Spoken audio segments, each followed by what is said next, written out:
Big boss Malayalam season 7 നമ്മുടെ ഈ എവിക്ഷനെ പറ്റിയാണ് എനിക്ക് പറയാനുള്ളത്. ഞാൻ ഇന്നലെ ഒരു ഷോട്ട് ഇട്ടായിരുന്നു അതിനെപ്പറ്റി. എന്നാലും നമുക്കിപ്പോൾ പ്രൊമോ വന്നിട്ടുണ്ട്. ലാലേട്ടൻ കാർഡ് കാണിക്കുന്നു, ആ കാർഡിനകത്ത് ഒന്നുമില്ല. സ്പൈക്കുട്ടൻ കയറി വരുന്നു, ആര്യൻ ഞെട്ടുന്നു. അത് കണ്ട് ഒരു നിമിഷം നമ്മൾ വിചാരിക്കും ആര്യനാണോ ഔട്ടാവാൻ പോകുന്നത്. പക്ഷേ ആര്യൻ ഒരിക്കലും പോകാൻ ചാൻസില്ല. ആര്യൻ നല്ലൊരു വോട്ടിംഗ് ഉണ്ട്. പക്ഷേ ജിഷിൻ പോണത്, ബിഗ് ബോസിൻ്റെ ജിഷിൻ പോണത് നമ്മൾ ആരും പ്രതീക്ഷിക്കാത്തൊരു കാര്യമാണ്. ജിഷിൻ വെളിയിലാവുന്ന കാര്യം. പക്ഷേ നിങ്ങൾ തന്നെ ആലോചിച്ച് നോക്ക്, സാബുമാൻ നിൽക്കുമ്പോൾ ജിഷിൻ പോകേണ്ട കാര്യമുണ്ടോ? മറ്റേ അഭിലാഷ് വോട്ടിൻ്റെ ബലം കുറവായിരുന്നു. അതേപോലെ തന്നെ അവൻ ഇൻഡിവിജ്വലായിട്ടൊരു ഗെയിമില്ല, ഗ്രൂപ്പിസമാണ് കാണിച്ചുകൊണ്ടിരിക്കുന്നത്. അതാ പോട്ടെ, അത് കുഴപ്പമില്ല. പക്ഷേ ഈ അതേപോലെ അല്ല ഈ ജിഷിൻ പോണത്. നിങ്ങൾ ശ്രദ്ധിച്ച് നോക്കിയാൽ അറിയാം, ജിഷിന് ഇപ്പോൾ ഇത്തിരി ഓണായി വരുന്നുണ്ട്. ജിഷിൻ അതേ കണക്ക് തന്നെ അവന് ഓട്ടുമുണ്ട്. ഇച്ചിരി ഡേഞ്ചർ പൊസിഷനിലാണെങ്കിലും സാബുമാൻ്റെ അത്ര ഡേഞ്ചർ പൊസിഷനിലല്ല ജിഷിൻ.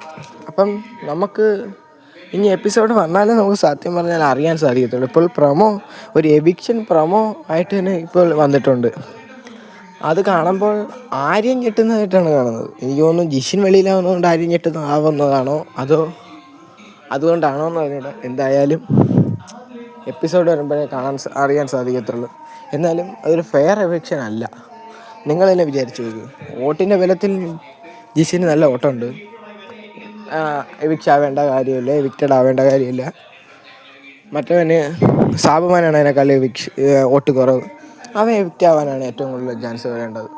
അതൊന്നും നോക്കാതെ ജിഷിനെ എവിക്റ്റ് ചെയ്യുന്നത് ഒട്ടും ഫെയറായ എവിക്റ്റ് അല്ല.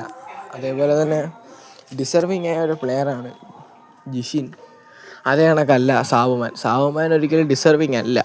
ചിരിച്ചിരി നടന്നാൽ പോരാ. ബിഗ് ബോസ് വീട്ടിലാകുമ്പം ഗെയിം കളിക്കണം, ടാസ്ക് കൊടുക്കുന്ന എല്ലാം ചെയ്യണം.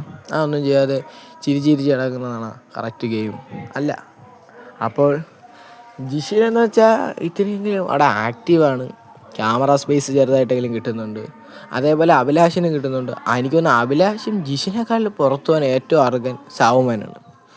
അവിടെ നിൽക്കുന്ന എന്തിനെന്ന് പോലും അദ്ദേഹത്തിന് അറിഞ്ഞും കൂടാ. എവിക്റ്റ് ചെയ്യുന്നത് എങ്ങനെയാണെന്ന് പറഞ്ഞുകൂടാ, കളിക്കുന്നത് എങ്ങനെയാണെന്ന് പറഞ്ഞുകൂടാ. ഒരു സത്യസന്ധൻ്റെ റോളാണ് കാണിക്കുന്നത് മൊത്തം. ഞാൻ വിചാരിച്ചു ഇന്നലത്തെ എപ്പിസോഡിലായിരിക്കും എവിക്ഷനും എല്ലാം എന്ന്. പക്ഷേ അത് നമുക്ക് കണ്ടാലേ അറിയാം. ഇന്നലെ എപ്പിസോഡ് മൊത്തം എൻഗേജ്ഡ് ആയിരുന്നു. കണ്ടന്റുകൾ കൊണ്ട് നിറഞ്ഞെടുക്കുകയായിരുന്നു. ലാലേട്ടൻ്റെ ആദ്യം തന്നെ ലാലേട്ടന് കൊടുത്ത അംഗീകാരം, പിന്നെ അതേ കണക്ക് തന്നെ അങ്ങനെയൊക്കെയുള്ള കുറച്ച് കാര്യങ്ങൾ ചർച്ച ചെയ്ത് ഇന്നാണ് എവിക്ഷൻ, ഇന്നത്തെ എപ്പിസോഡിലാണ് എവിക്ഷൻ നടക്കുന്നതെന്നാണ് നമുക്ക് പ്രൊമോ കാണുമ്പോൾ മനസ്സിലാക്കാൻ സാധിക്കുന്നത്. അല്ലെങ്കിൽ തന്നെ ഇപ്പോൾ എനിക്ക് ഉറപ്പില്ല ജിഷിന് എവിക്റ്റ് ആവുന്നു. പക്ഷെ നമുക്ക് കേൾക്കുന്ന ഒരു കാര്യം ഞാൻ പറഞ്ഞതേ ഉള്ളൂ. വലിയ സോഷ്യൽ മീഡിയയിൽ കേൾക്കുന്ന ഒരു കാര്യമാണ് ജിഷിന് എവിക്റ്റ് ആവുന്നുണ്ടെന്ന്. അതുകൊണ്ട് ഞാൻ പറഞ്ഞതേ ഉള്ളൂ. എന്തായാലും അതൊരു ഫെയർ എവിക്ഷൻ അല്ല. നിങ്ങൾ തന്നെ കമൻറ്റിൽ രേഖപ്പെടുത്തുക ഇതിനെപ്പറ്റി. അപ്പോൾ താങ്ക് യു.